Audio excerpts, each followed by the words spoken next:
All I wonder right. how we did. I don't know. Guess we'll find Yeah, out. so 309 followers. Not a bad idea.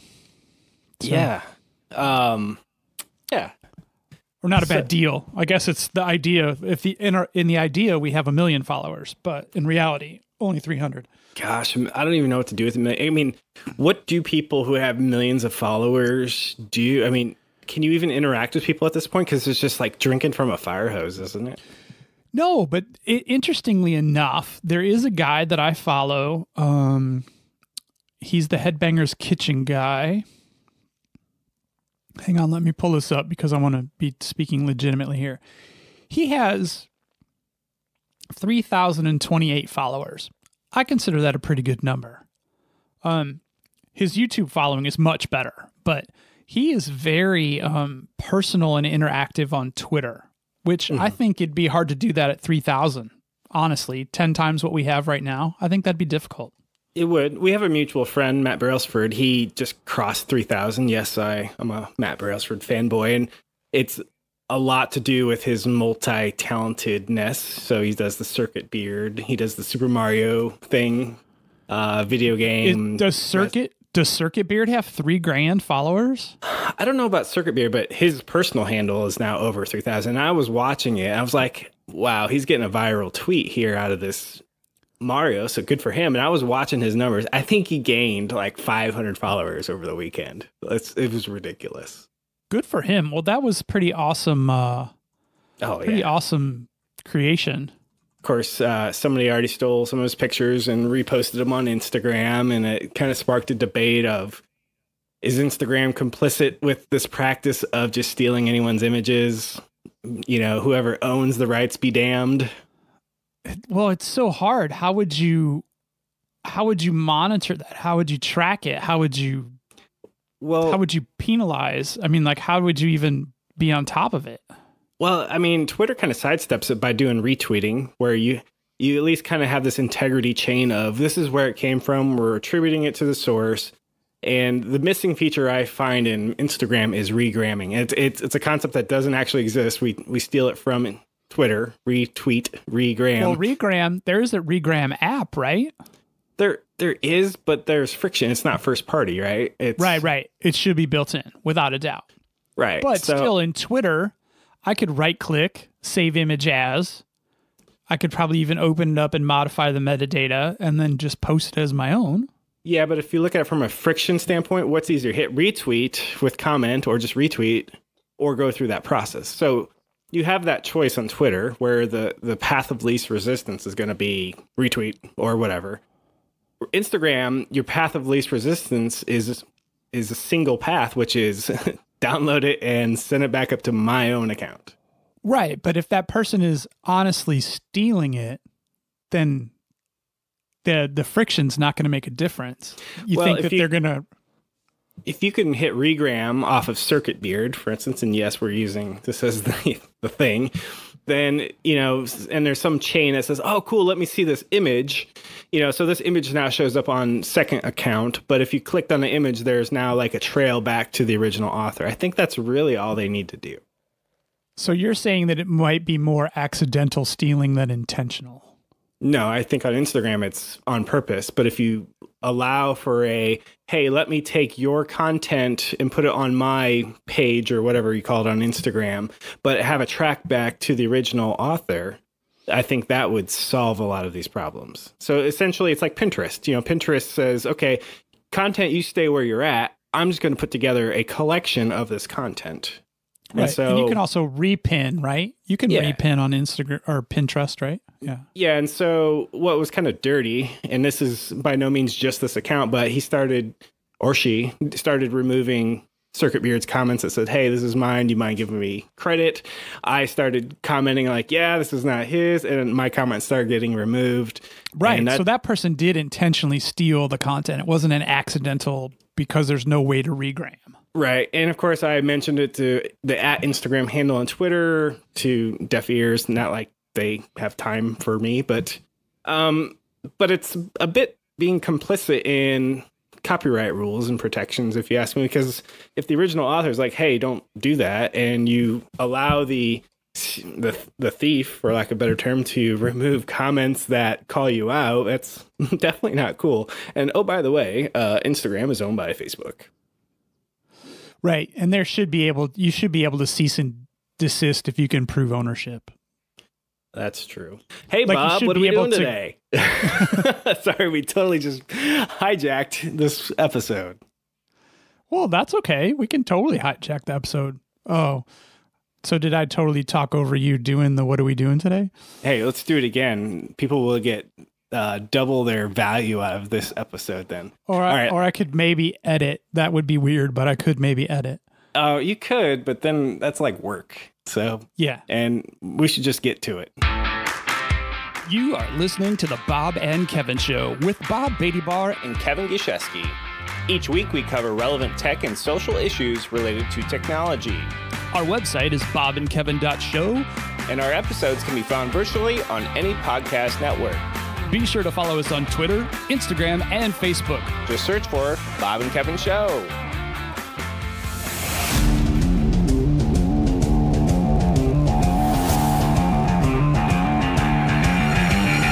Hey, Bob, what are we doing today?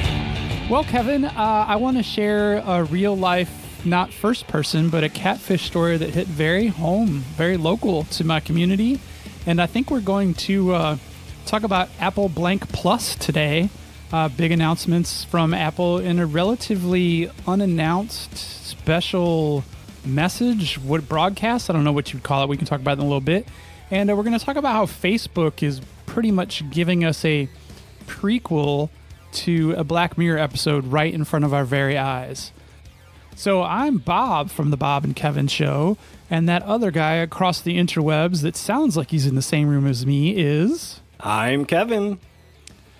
It's great to be back here again this week, and so I teed things up, but I want to talk about this real-life, close-to-home catfish story that I wanted to share with you on air.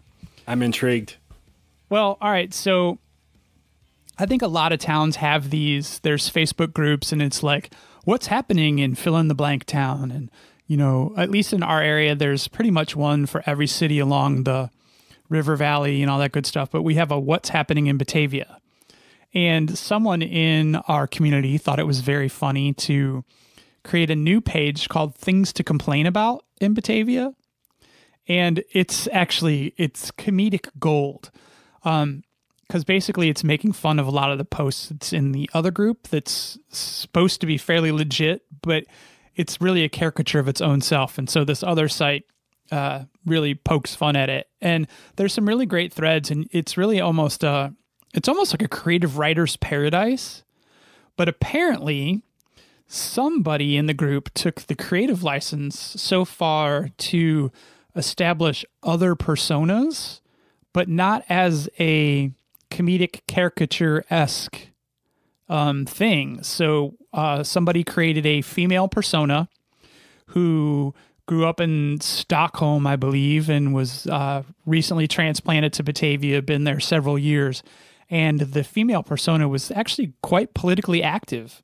And there was a major vote that we had in our town last fall about retaining home rule or abandoning home rule. And this woman was actually a vocal supporter of keeping it. And full disclosure, I thought this woman was amazing. She's, younger, politically active, full disclosure, easy on the eyes. And, but apparently she liked women. And this is where it gets interesting. So there would be all kinds of, this is a weird group where sometimes the cross chatter in a thread would get kind of adult oriented, but not like crossing lines. But so it seemed like she was trying to establish relationships with some other women in the group, and then there were direct messages that started happening, and it was happening with multiple female members in the group. And it just so turned out that one of the members knew the other member that was being engaged quite closely, and they were able to determine that there was some serious inconsistencies with the story. So fast forward a little bit, because this woman became so popular, she was invited. They decided that they wanted to do a meetup, a Facebook group meetup in real life, at one of our local bars. And conveniently, this woman had to be out of town. She had to go home back to Stockholm to take care of some stuff. It's because she doesn't really exist, right? Because she doesn't really exist. But then there was some political rallies in town where she was invited to come be a supporting voice, and she also had to go out of town. So eventually, the moderators for this Facebook group did some investigating and found out that her number, as registered on Facebook, actually was owned by another registered member of the group who never really engaged with the commentary. And so when they approached said person, he deleted not only his personal account and the fake account, but there was a third account that nobody was even aware of that he also deleted. So we all kind of got duped by this, but it hit very close to home. And you and I were talking about Facebook the other day, and what were you saying about Facebook and your accounts in particular? Perfect segue, Bob. So I deleted my own personal account going on a year and a half ago. No regrets. But then, as luck would have it, client X comes along and says, hey. Wait, did you just mention work? The thoughts and opinions of Bob and Kevin of the Bob and Kevin Show are exclusively the thoughts of Bob and Kevin and not the thoughts of their employers. Past, present, and probably not future. We need you to do a Facebook app for us. And of course, I'm like, okay, well, that's interesting. I don't have Facebook anymore. So what do? I go with the intent to sign up a work account. And when I attempt to do so, Facebook's, gives you the hand. And it's basically like, nope, you have to be a real person to sign up. You can't sign up as a work account. You can't sign up as a business entity. You have to sign up as Kevin. And I'm like, so begrudgingly, I'm like, okay, let me sign in here, use my work email. Okay, blah, blah, blah. And I get in there and I'm finally in there. Great, no problems. Well, turns out we went a different direction with this Facebook app. I didn't actually do it. But of course, the whole time I'm going, if somebody searches me on Facebook, they're going to find me and they're going to be like, oh, he's such a hypocrite. He got back on Facebook. And it's totally not the case. I didn't even think of that one. So, people are probably thinking, oh, he just unfriended, whatever people think these days, with friending and unfriending. Right. So I'm like, ghosted no. me. Yeah, that's not what happened. And so just out of curiosity, because I started getting emails from Facebook on this work account, I'm like, okay, no problem. Let me go unsubscribe. So I hit the button. It takes you to a Facebook login. It says, you must be logged in to unsubscribe. I'm like, you fuckers. Okay, how many websites... You don't have to do this. Okay, whatever. I'll play the game. I'll try to I log in and I get this account has been disabled. I'm like, oh, well, that's weird. Maybe autocorrect in my Chrome credentials, use my old username login for my personal account that I had. Let me try this again. Well, I try like 3 times and I keep getting this disabled page. And then I click on the troubleshooting and the troubleshooting is like, you violated one of these things. Basically, long story short, you're not a real person or you used whatever. And so, I appreciate that they're like, okay, they're sticking to the policy. But I click on the recover account. And what do I need to do to recover this account? Should I want to have this work account work for me? And they want me to upload a government ID. And that's so what I'm sketchy. Like, I'm like, you gotta be kidding me. Of course, the default, if you read their fine text, is we're going to keep your ID for a year so you can help us with fake ID detection. Click here to opt out or change your settings. It's like, oh my God, how many settings are there at Facebook? And how many of these are not actually real settings? They're just like a placebo setting. Yeah, apparently when I click this, it's doing what I want it to, but really it's not. But I ended up not recovering this account because I don't want to give Facebook an ID. Spoiler alert, I don't trust Facebook. And No. And speaking of segues, Bob, what happened over the recent weeks here at Facebook? Well, actually, that is a killer segue, even though I wanted to punk on our other friends first.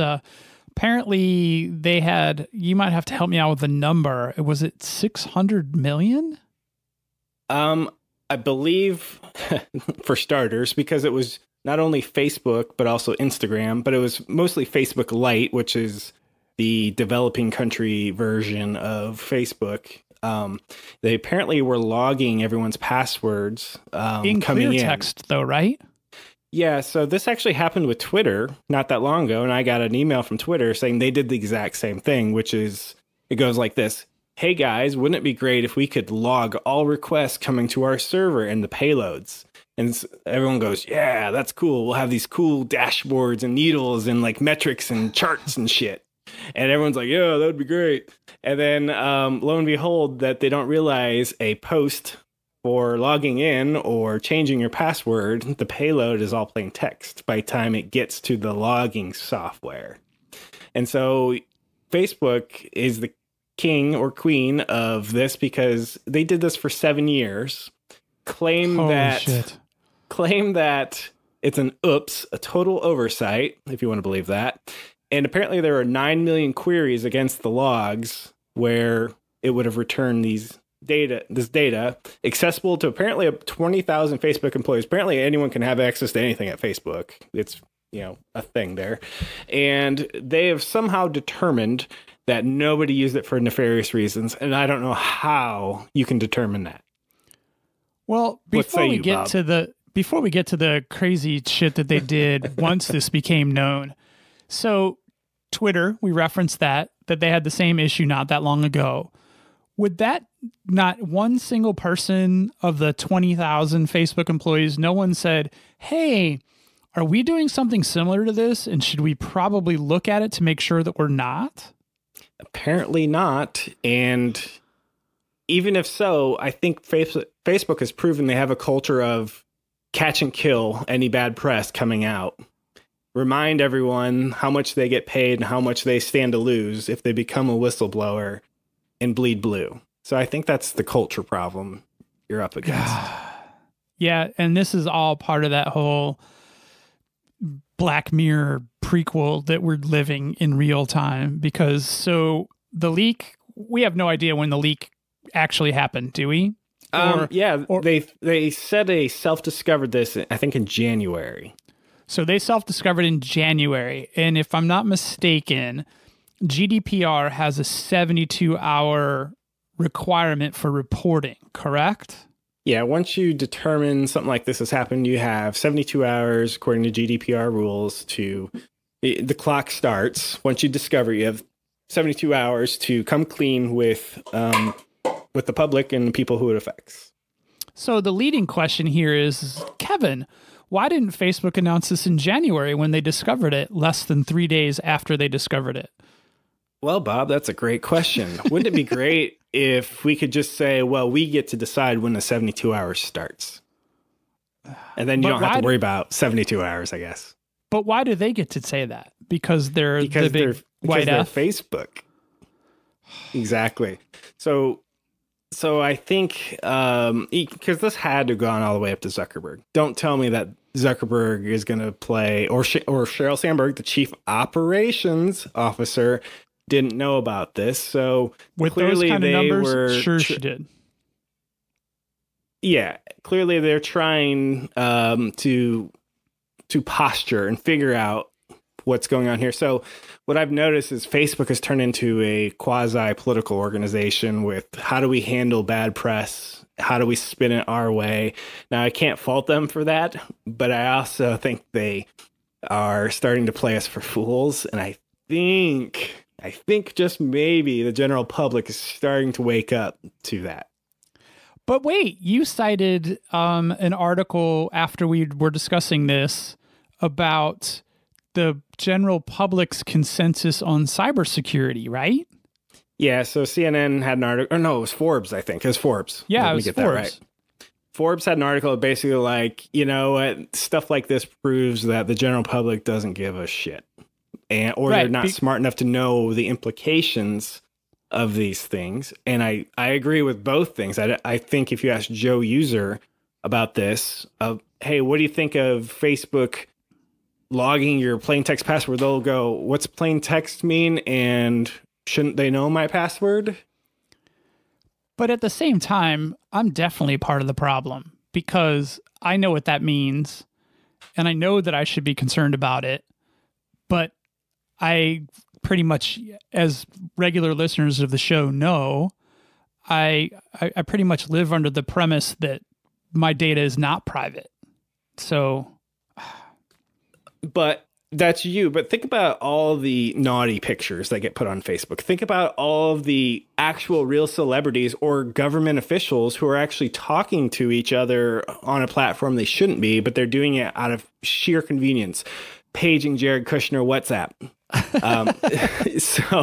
So what I'm getting at is okay, wouldn't it be weird if weird or likely that some bad actor at Facebook figured this out or got wind of this, got passwords, and started just offering them to people out of Facebook and say, hey, somebody who's works at TMZ or somebody who works at whatever, here's the password. You can just log in. You don't even have to hack the account. Just log in. Here's the password.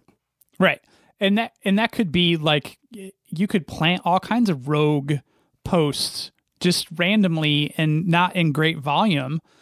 And that kind of ties back into, catfish at a local level where there's fake accounts, but they could be real accounts that just have bogus stuff posted to them. Most people don't look at their own wall to see what's been posted.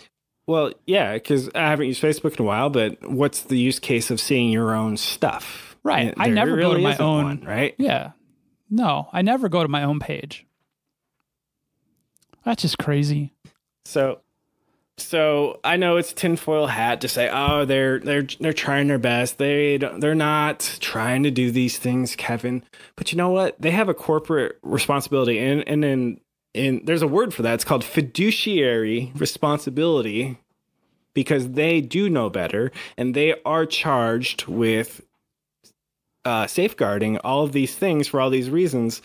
And as a minded person, when they want me to take them serious on X and then they come at me with Y, which is logging passwords and trying to cover it up, I don't give them any benefit of any doubts any longer. Yeah, but they don't have a fiduciary responsibility to their users, really. They have a fiduciary responsibility to their advertisers and their stakeholders. So that's like a whole... You know what? Yeah, go ahead. You are absolutely right. And I stand corrected. And that thank you for that jump off point, because that's where I think here in America, at least, and probably the world in general, I think governments, the ones who should be caring about oversights on some of these things, have no flipping clue, because it's the fox guarding the hen house. I saw an analogy where they were talking about Google or somebody. It's like, Google's like watching a game of pickup basketball in the neighborhood where you call your own fouls.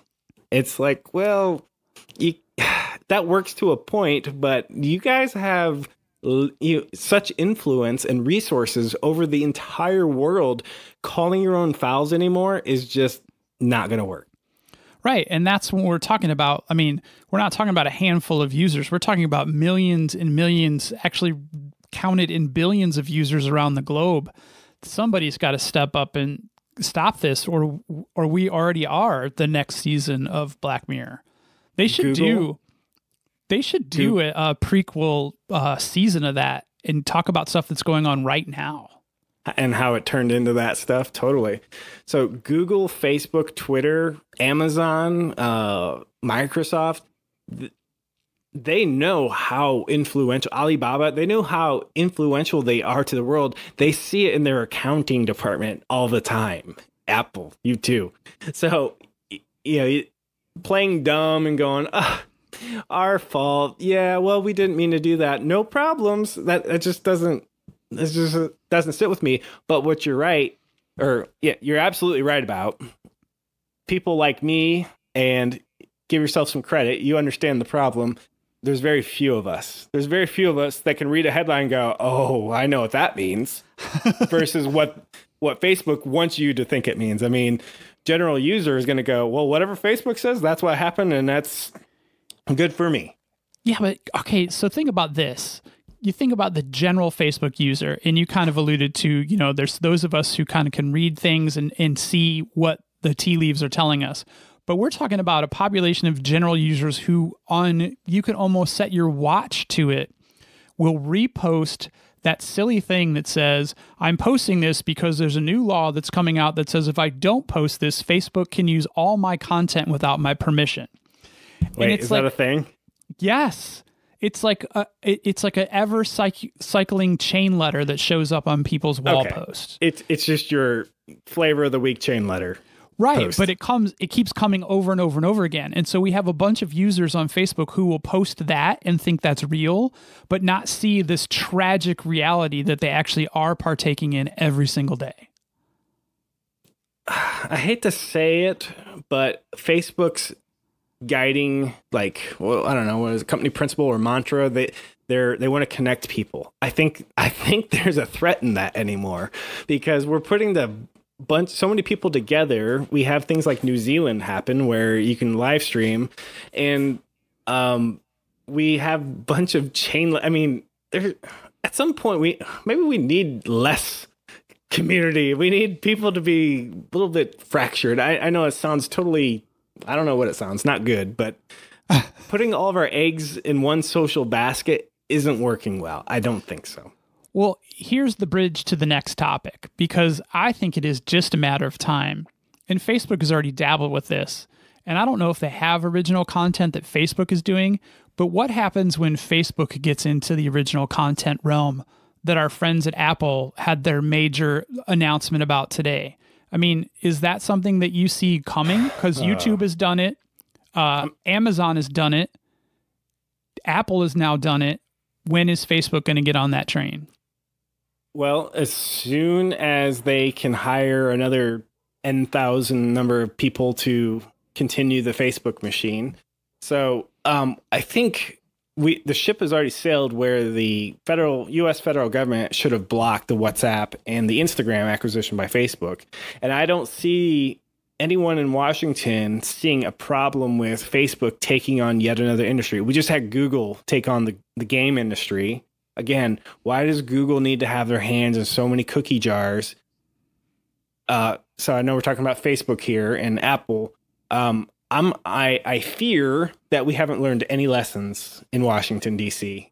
And I don't think there is anything stopping them, Bob. Right. And so let's talk about, so you've got your antitrust laws, you've got your, you can't monopolize things. But if you have an Amazon and if you have a YouTube and you have an Apple, then in theory, Facebook could acquire a proprietary content network. They could start providing their own, specific content, and there'd be a wide range of competition there. So that's not going to get blocked.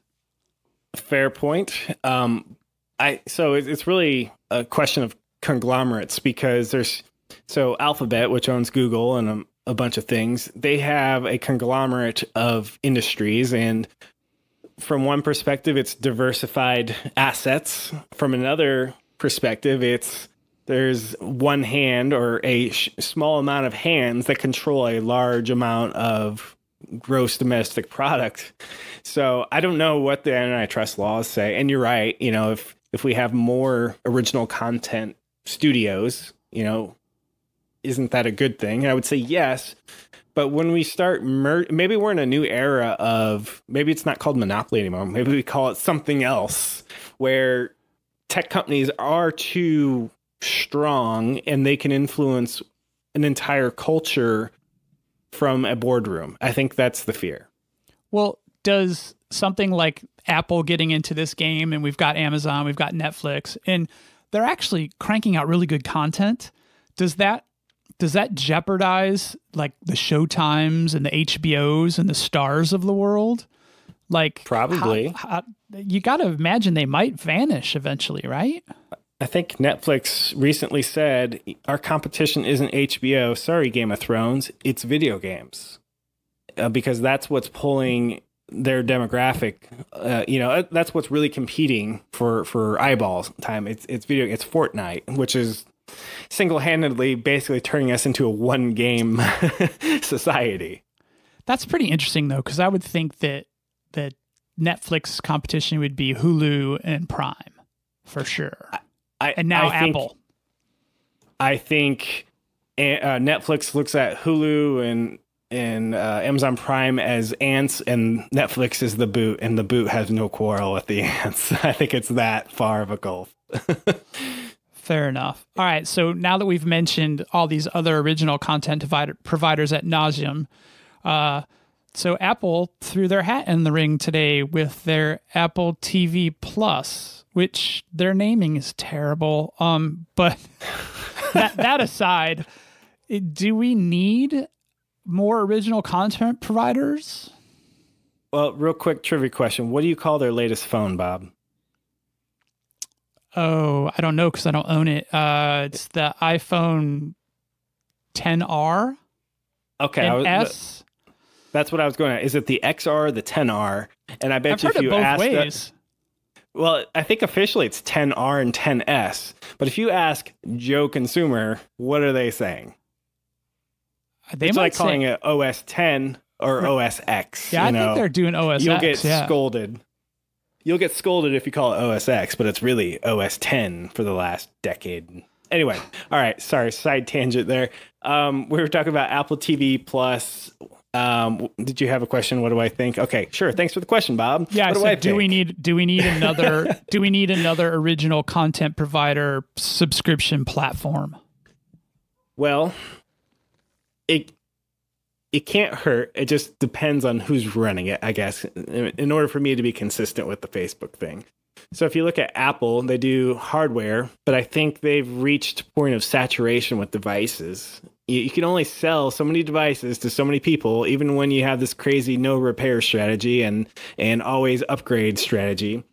So if you look at hardware, there's tons of cost, right? So doubling down on their digital download business makes tons of sense if you're an accountant or an investor, because there's very little overhead and there's plenty to gain. So it's great for Apple. I don't know if it's good for Joe user. I guess Amazon content, I don't know. Do you do Prime originals? I do, and I enjoy them. Okay. But here's my beef. Here's my beef with all this original content provider platforms. The idea is that, hey, user, you're going to cut the cable. So the price of cable subscriptions and things like that, they're just outrageous. Whether you've got dish or, land-based cable, it's nickel and dime. The contracts start out at some introductory rate and then they go up, by 100% in the next 3 years kind of thing. So the whole process was, all right, everybody cut the cable. And we're going to have these low-cost subsets of content that are supposed to really be specific to the end user. So you pay a fraction of the price, but then it's like, look, you can only get part of that content here, part of that content over here, and another part of that content over here. So if you want to get all that content, you're paying for multiple subscriptions, and all of a sudden you're back to the price of having cable. And what is the Venn diagram of same content across 5 of these platforms? It's like, well, it's a microscopic dot. Well, yes-ish, but I could see where you can get this movie on a lot of the same platforms, so I feel like I'm double paying for the same content over and over and over. And at some point, I may not actually own it, depending on the licensing. So I do Apple TV right now, iTunes, and we have 100 and some movies. It's great. I like the quality and all that, but I hate the idea that I've had to rebuy the same movies over and over and over.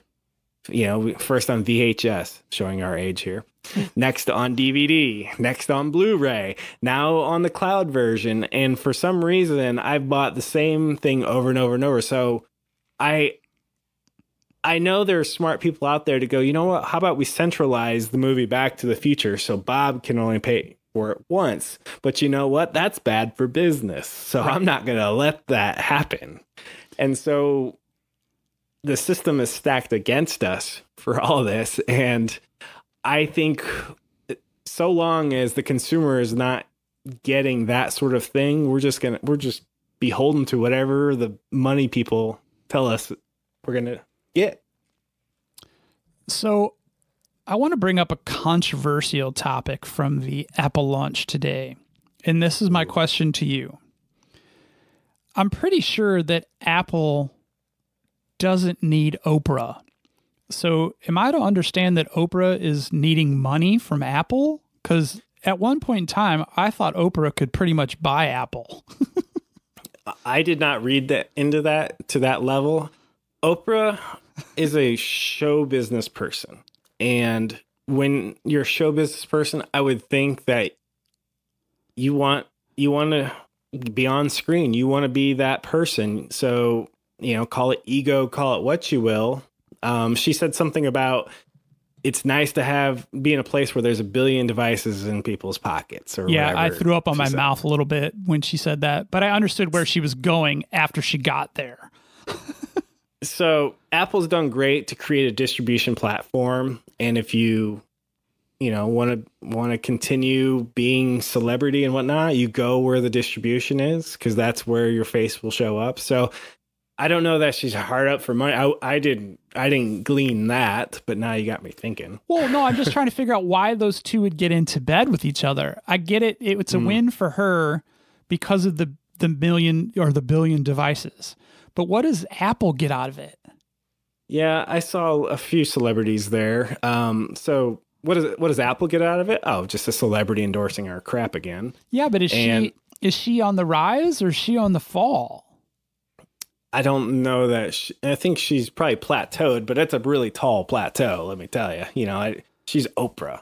Does she still have Harpo? Does Harpo Studios still exist, or is now Apple going to be your Harpo Studios? No, she's got her own TV network called OWN or something. Does she still have it? Oh my gosh. Damn it, we need interns.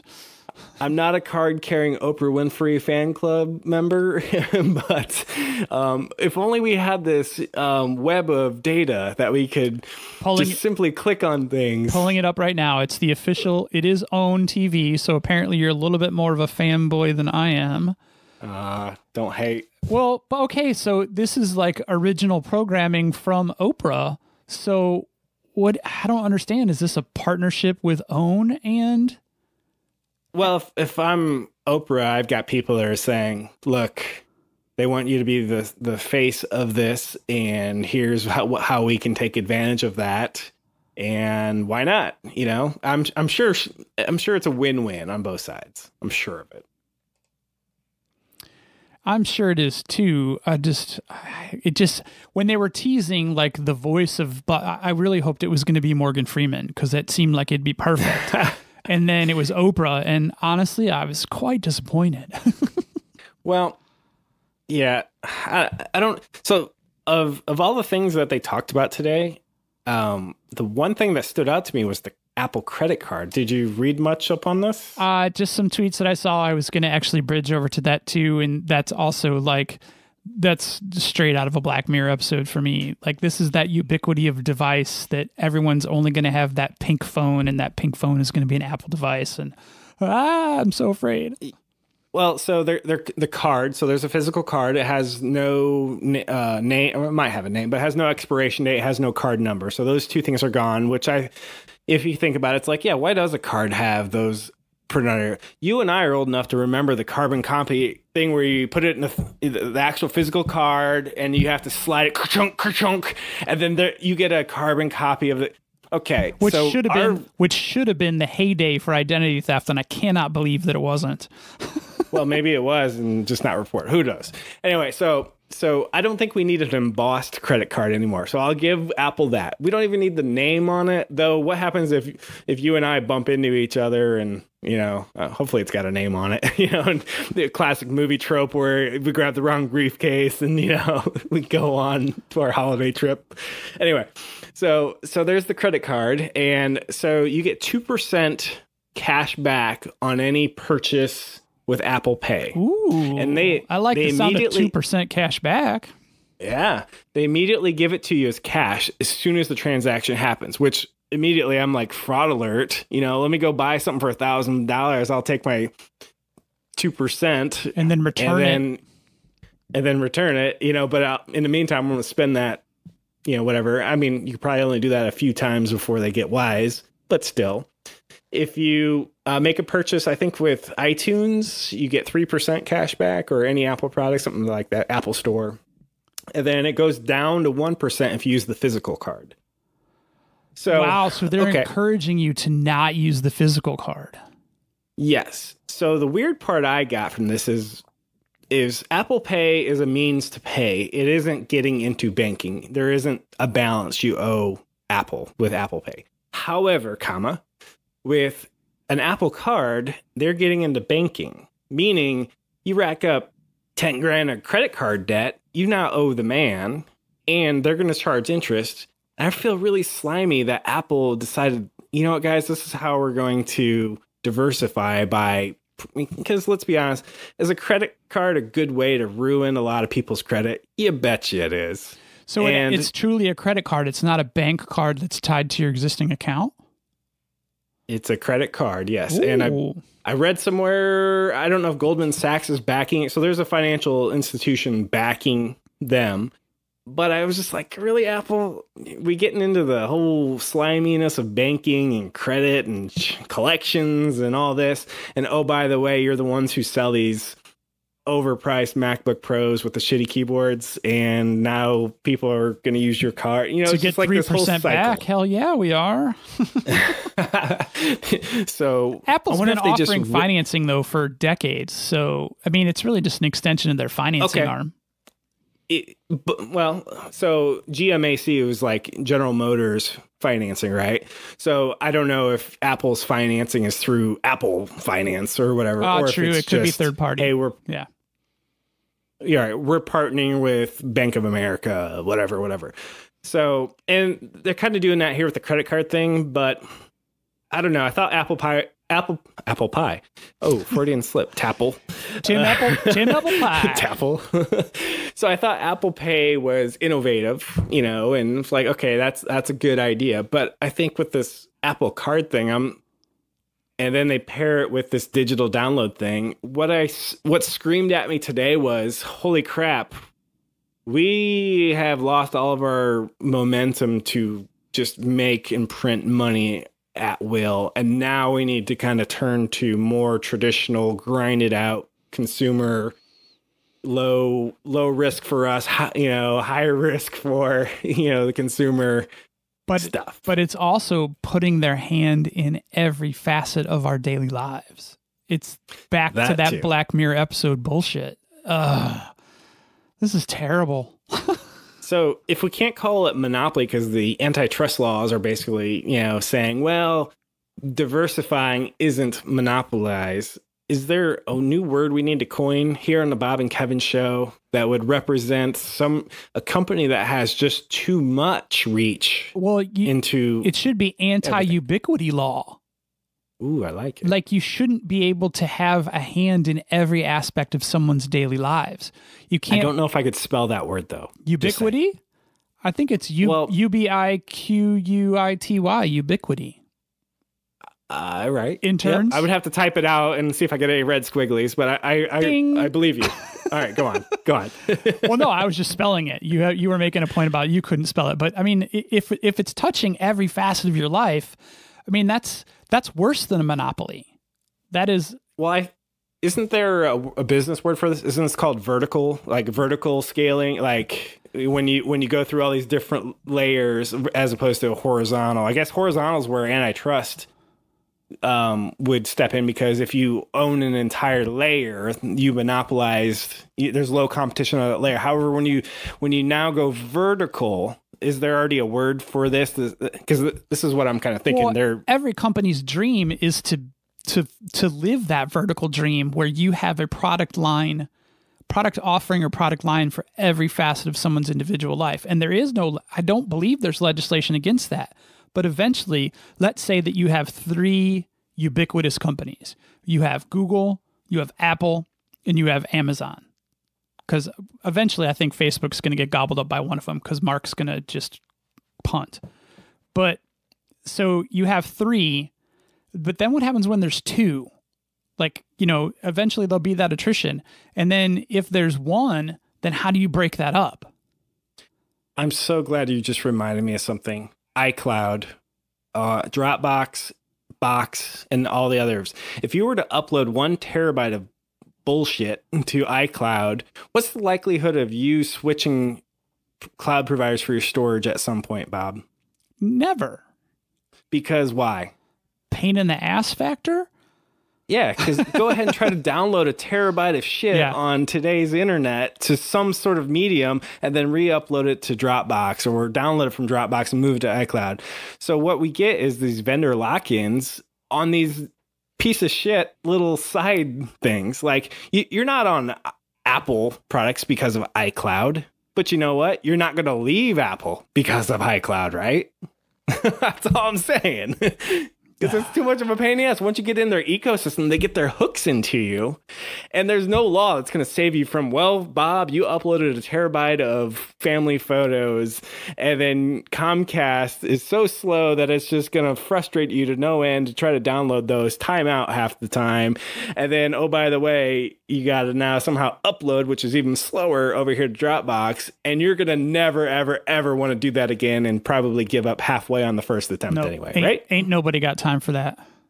Thank you for reminding me of yet another way these companies lock your ass in. This is, sometimes depressing. I get really depressed talking this through. Yeah. Cause I mean, this is a path that we're already on and there's no stopping this train. There's not. In fact, I'm on cloud provider X for my audio, video documents and whatnot.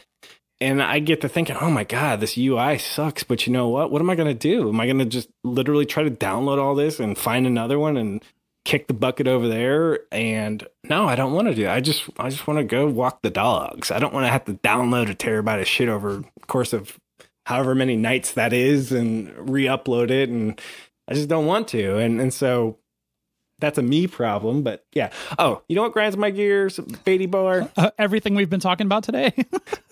Yes, and one more thing. Why do we call iTunes iTunes still? It has nothing to do with music anymore, or at least it has some, but almost nothing. It's what should they call it? Well, They see, need to it's call it something funny else. because I call it Apple Music because I don't really ever use iTunes. But I guess I have a desktop app called iTunes, but I guess I always think of it as Apple Music. Yeah, why do they have iTunes and Apple Music and Apple Podcasts?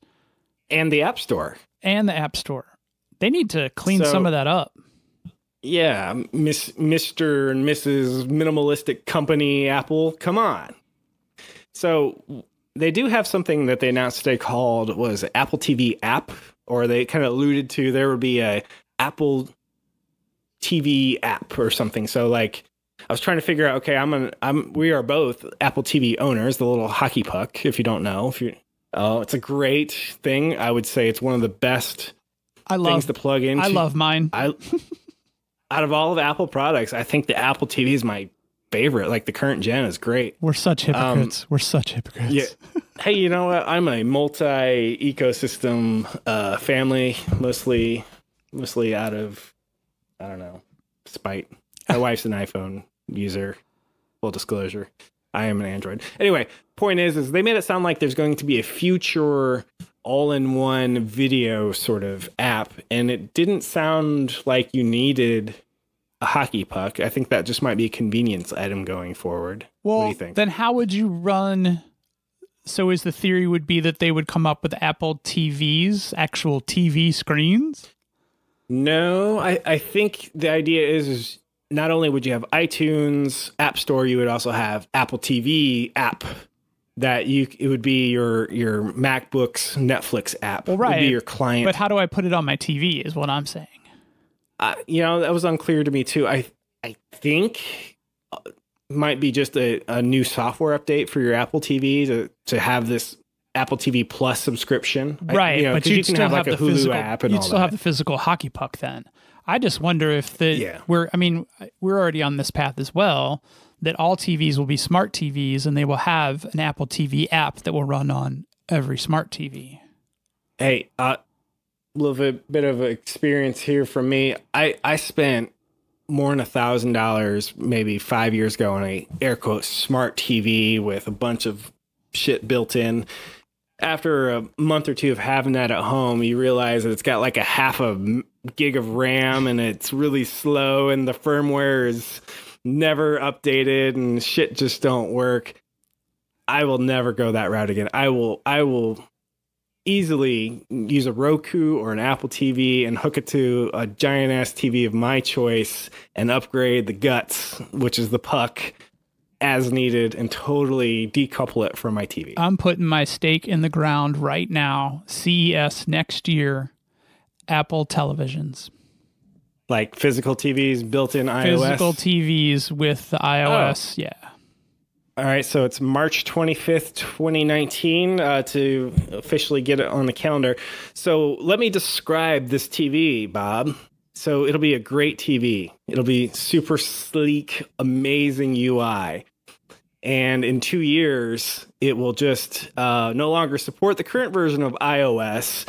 Something built in will break, and it can't be fixed by a third party. And we'll just create a pile of e-waste at my local recycling place because Apple will give me $10 for this 40-inch television that weighs 60 pounds that I can't send, Anyway, that so that's what I sounds think this an TV is. awful lot like last week's episode. Sorry, I'm a little jaded here. Bob, what do you think will be in the TV?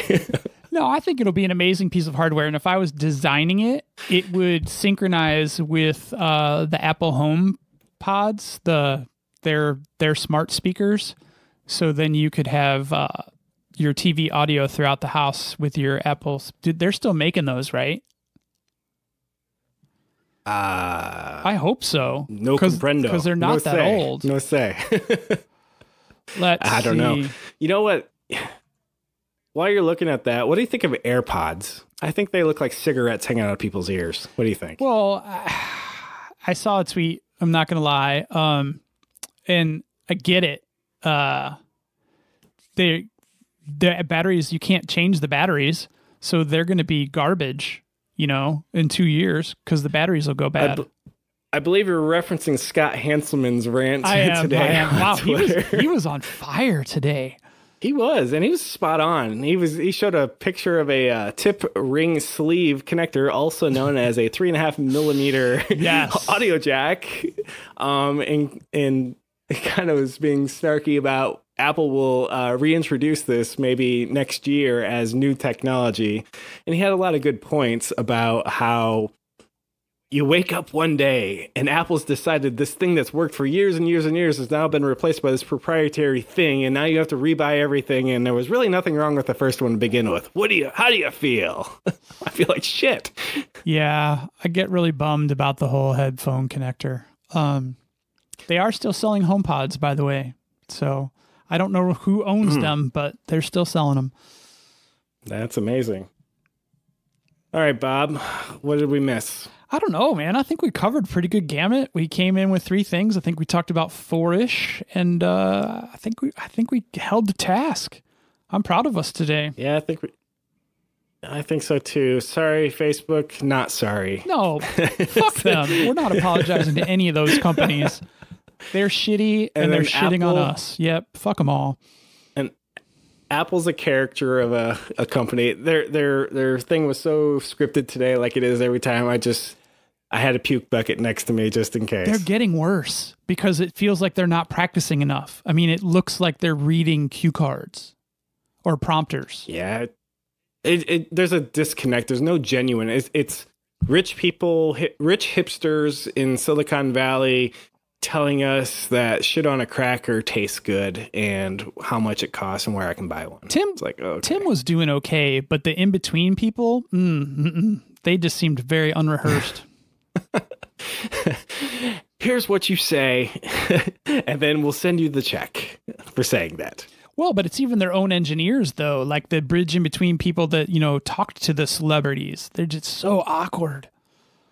Yeah, it's kind of like hey guys, I know how we can connect with Joe User. We'll get Sam or Sally from engineering over here to read cue cards, and people will think, wow, they're real people too. And then we'll just be like, nah, nope, I don't think so. All right, Bob, one last piece of business, and I'm going to bring the ubiquitous lightning.